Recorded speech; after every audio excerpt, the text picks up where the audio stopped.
Hi, everybody. Welcome to ePrime for this evening. I'm Daedran. American streamer IShowSpeed receives warm welcome upon arrival to Jamaica. The streamer arrived on Thursday morning at the Norman Manley International Airport.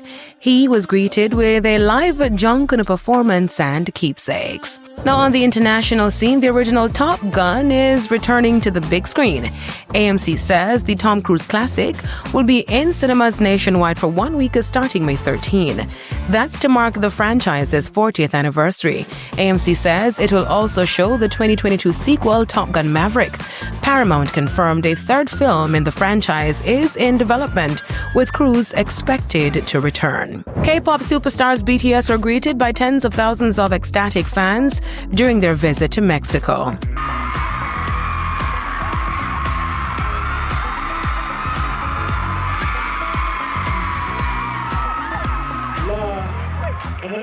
Aquí es increíble.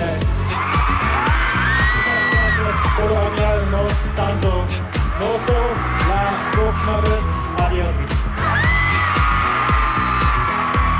The K-pop supergroup paid a visit to Mexico's National Palace and were greeted by a multitude of around 50,000 members of its BTS army. The sea of fans gathered to catch a glimpse of the group, who had been meeting with the Mexican president, who thanked them for promoting a culture of peace and inclusion. The excited fans had been waiting for hours in the city's main square. BTS will play their first of 3 shows in Mexico City in the coming days. Rapper Kodak Black has been arrested in Florida on charges of drug trafficking.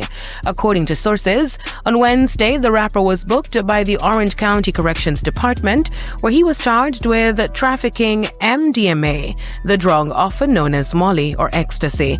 It is understood that Kodak's lawyers say his client's arrest was a coordinated surrender following a November 2025 incident in which police discovered a bottle of prescription cough syrup while searching a car. The rapper was not in the vehicle and the bottle did not have his fingerprints on it.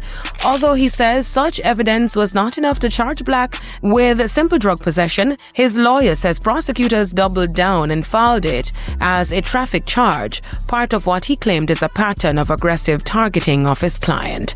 That's it for ePrime this evening. I'm Daedran. Thank you for watching.